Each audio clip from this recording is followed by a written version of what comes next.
be right back. Okay.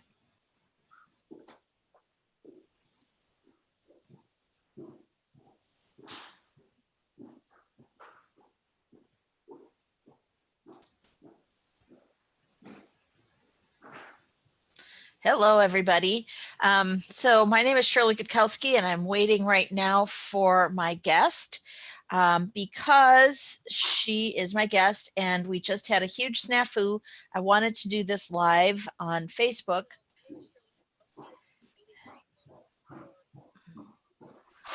And so it didn't work. So here's Debora Carrier. Hi, Debora. Hello, how are you today?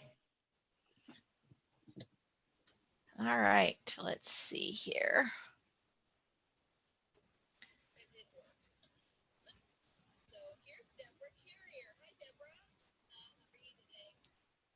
Okay. All right, does this work now?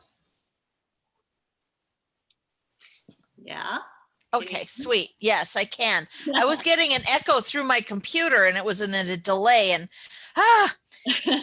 oh my God, every time I think I've got it set now, it's not set now. So as I mentioned, it's always important to be super flexible. So, all right, Debora, we know each other from Career Fusion from a couple of years ago, and that's how we've come to know each other. And you've been like setting the world on fire all over the place. Your marketing has been fabulous, and your products are like superior to just about everything. So let's start by talking about your main product, which are dental scrubs. Okay. Well, yes, my name's Debora Carrier. I'm a hygienist, and I founded Twice as Nice Uniforms 5 years ago. And I wasn't planning on starting a uniform company, but I walked out of my office one day, got in my car to drive home, and I thought, how much time did I waste today battling thermostat with the dental assistant? And I quickly realized that the #1 conflict in the dental office between the employees was the thermostat.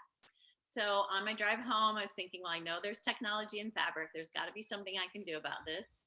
So that's what I did. I made temperature regulating uniforms, so it will keep everybody comfortable. I knew absolutely nothing about starting a uniform company or manufacturing clothing, but I just jumped in with both feet and asked a bunch of questions and figured it out. So once I realized I was going into the uniform business, I thought, well, as long as I'm going to do this, I might as well change everything that I don't like about uniforms, which was absolutely everything.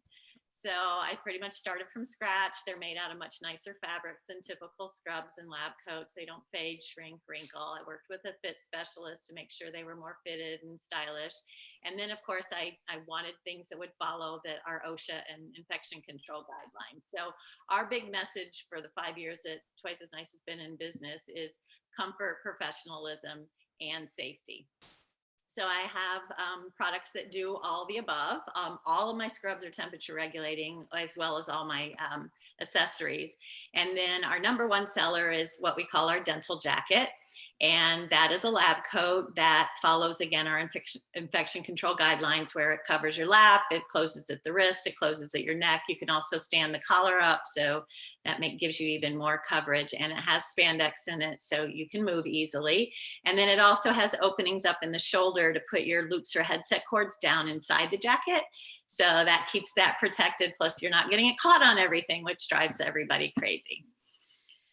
So what's in it? What makes it be OSHA compliant? Do you have technology in the fabric like silver or copper to help to decrease the amount of bioburden?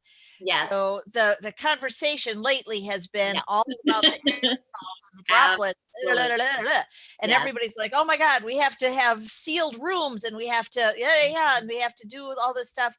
I'm like, okay, let's just manage the aerosol, because it's not the droplets that are the problem, it's what's in the droplets. Exactly. So your fabric then has what? It has a silver treatment in it. and that's what makes it antimicrobial. And then the weave of it also helps it to be very moisture wicking. It's not moisture repellent. Like if you sprayed a hose at it, it would get wet. But a lot of things just, brush right off. And to your point, Shirley, I'm really keeping in contact with OSAP and CDC right now to see what are the changes going to be, if any, and what we do need to go forward, and if I need to redesign anything that we're doing now. I'm certainly going to do that if that's what we need to do. So right now I think it's just been a good wake-up call for a lot of people who weren't following the guidelines that are already set Yep. in place. And so that's what we had, like with the jacket. Like I said, it's closed at the wrist, it's closed at the neck, covers your lap, and then it has the antimicrobial finish to it. So when I don't know when you started being a hygienist. My graduation date was 1986, and masks were optional and gloves were optional. If we wanted to wear a ring in school, we had to wear gloves. So I took my ring off and I was like going for it, because my whole family is a germaphobe, but not me, so I'm all bare naked out there and getting all my germs in. And sometimes you lick your lips, because sometimes you lick your lips and you'd be like, oh, minty, because it was from the spray of the polishing compound I was using on Tom, Dick, and Harry, So that was gross. And then finally I convinced myself to wear a mask for every patient, which was a job, because the dentist didn't want to pay for it necessarily. They didn't think it was necessary because they've been practicing for 40 years without a mask. The patients, I've had a patient walk out on me because I was wearing a mask and gloves. That was really a hard hurdle. Right. I don't think it's going to be that hard now, but there are patients that are watching my little channel here that are going to be surprised to see all of a sudden their hygienist is covered from stem to stern. So that should be required. If you're a patient, I think you should be looking at your hygienist, at your whole dental team. And if they're not covered from here to here, and then the jacket should go across the knees, right? Yes. And stay closed when you're sitting. If they're not wearing something that does that, they should be wondering about infection control in general, just as a rule, not to put you on the spot or anything. That's my opinion. Right. So there's that. And then, so now you have a fabric, you have scrubs that are made of the same material. The thing about dentistry is that we in the back have to wear long pants, long sleeves, collars, and we have to get all dressed up. We're broiling. And the people in the front, you're in Georgia, they don't wear sleeves. Right. They're wearing a nice little dress and with little straps and sandals and no socks. And I'm like, get dressed, because they don't want the air conditioner on and we're all freezing in the back. So your formula of your fabric is really a key player here. If you're too hot to wear your infection control stuff, you're going to take it off. Yeah. And you're going to take it off at 10 o'clock the first day, at 10:30 the next day, at 9:30 the next day, and pretty soon you're not wearing it at all. So it's key to have something like the fabrics that you're using. I never really thought of technology and fabrics before. The other thing I see when people are too hot, they have fans going in their operatories. Which, yes. It just, no, I had to have a fan. Finally, I just wore like a tank top underneath my jacket so that I could wear a jacket. I'm like, I don't, nobody's gonna, well, whatever. Okay. So there's that good. But then all of a sudden we have this COVID thing. Right. And I was like, okay, oh, we're out of masks. How is that possible? And then all of a sudden, all of these hygienists are like, I'm going to the fabric store and I'm going to make masks. And I was like, what are you talking about? You can't just wear them. We can't just make masks in our house. So, and then this has just been a real, like a bouncy couple of weeks for me. I was like, whoa. So, all right. So then you started making masks. So you are like Ford and General Motors. You've put everything off to the side and you have committed your resources to making masks. Right. So what's about your masks and why are your masks okay? Can they be autoclaved like the president is asking? And are they made with your silver fabric and blah, blah, blah, you know, all the questions. Okay, so yes, so I wasn't planning on going into the mask business, but when all this hit, I started looking at, you know, how this is affecting my company. What are we going to do? And how do I take care of my dental professionals going forward? So I just decided I wanted to do this donation thing and make some masks to donate to the public, to police forces and food banks and whoever else is out there in the public that I knew there was no way they were going to get a hold of a mask when, you know, our healthcare workers can't even get the mask. So that's kind of how the idea came about. So I called my factory and I said, can we make masks? And of course, they never know what I'm going to say when I call. And they were like, well, I guess so. So long story short, we had to get special equipment and adapt our machines. So it did take some doing and we had to search high and low to get that going. And then we did a few prototypes. And then I thought, well, why don't I use my antimicrobial finish, you know, fabric in this, you know, and it's also moisture wicking, it's temperature regulating. And I thought, well, you know, there isn't any reason why we couldn't do this. So, so that's kind of what started it. And then we looked at what needed to be on the outer layer, which it needed to be cotton. And so I said, well, let's do 2 layers. And that way we get even more protection. So what I want to make really clear is that these masks are being tested right now. So right now, these masks were made for the public, or you and I to wear when we go out to the grocery store, and you know, we're still practicing our social distancing. But I am having it tested to see exactly what it does filter out. Is this something when we go back into the operatory, can we take these? I'm also working on a couple of other designs and some other filters as well right now. So I'm on it, I'm looking at it, and that's what I want everybody to understand. And the latest from the CDC now is to wear a level 3 mask with a shield.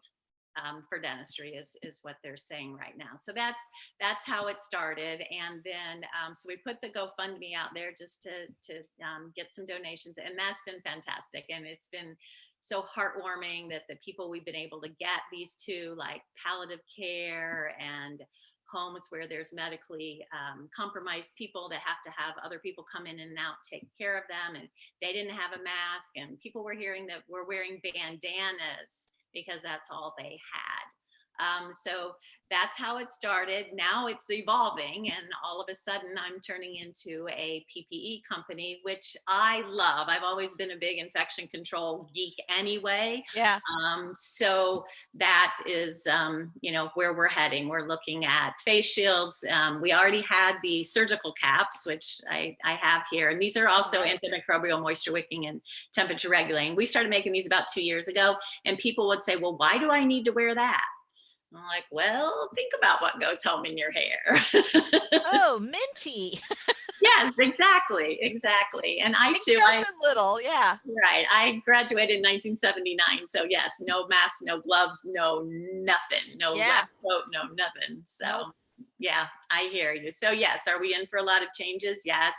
Am I here for my dental professionals? Yes, we already have the temperature regulating, and I'm going to be on top of, there's also some other really new technology that I can't talk about yet, that could be almost a barrier, a complete barrier. So stay tuned. Oh, sweet.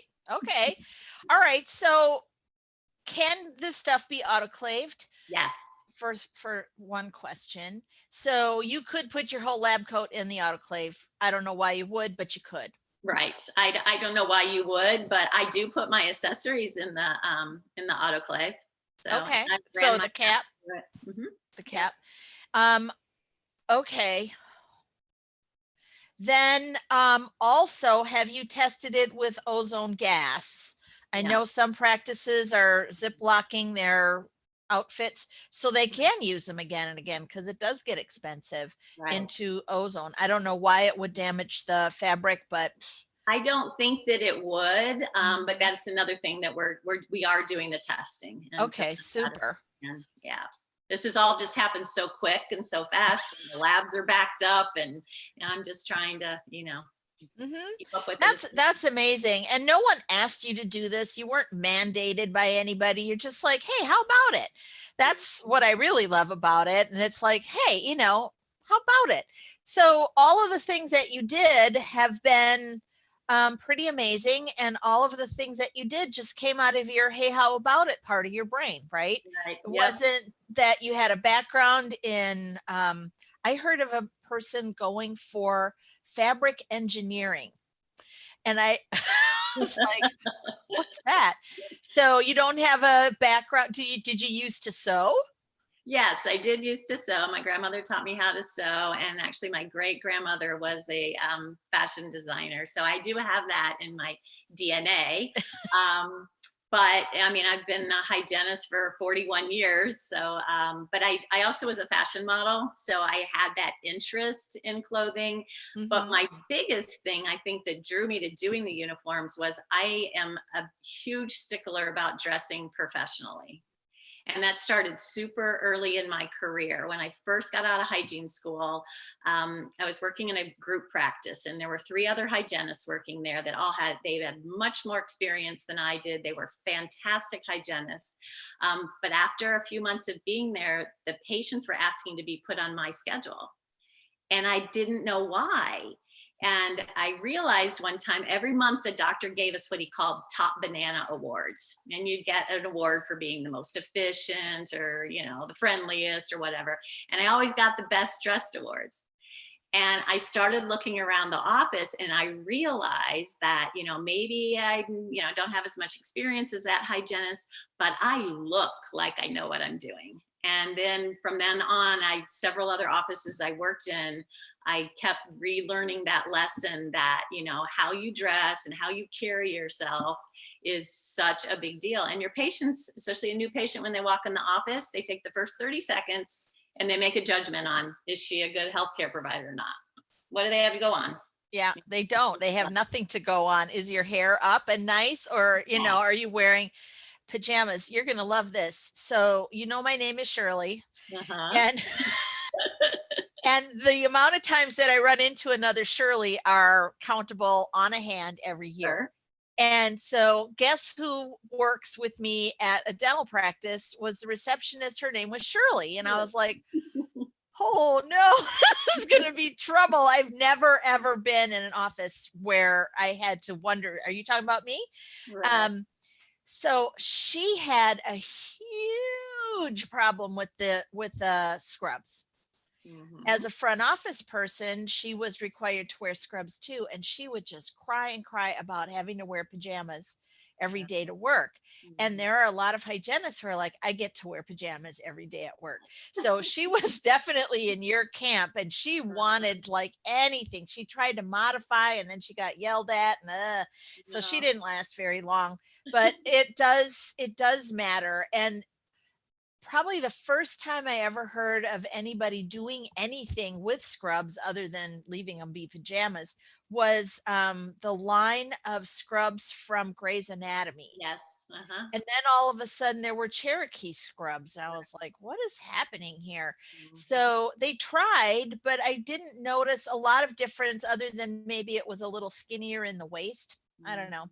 And Right. so what you've got going is really different and exciting. And Mhm. you make it exciting by including a fashion show, a live fashion show on the exhibit floors of these boring dental meetings. So you crank up the tunes, you get some high profile models. I know a couple of people that you asked that they're just so thrilled, and they're like, oh, she didn't ask me this time. So I know. I'm so finding. I know you're a high demand thing. They just love strutting around in their new outfits and stuff like that. So you've really kind of shaken a lot of things up in this whole area. So I really appreciate you taking a lot of time out today for this little conversation. Is there anything else? How do people find you? And when will these masks be available for like regular folks if they wanted to buy some? They're available now. They're for sale on my website. It's twiceasniceuniforms.com. And also, if you want to donate, you can do that as well. And that link is on our website. It's on our homepage as well. So, yep, they are available. We're trying to get them out as fast as we can because I know everybody needed them yesterday. So we're working round the clock to get them out the door for you. We have a son who's a tattoo artist, and he's without work right now, officially. Yeah. And he's been wearing a bandana for his infection control this whole time. And because I think he likes it because it makes him look like a bandit, maybe. Right. Yeah. But I think that that's going to change too, and that's going to be a market for you guys over there at Twice as Nice. So have a great rest of the day. I know you're like excessively busy these last few weeks, so thank you for everything, and we'll see you at a new show. Thanks, Shirley. Bye-bye.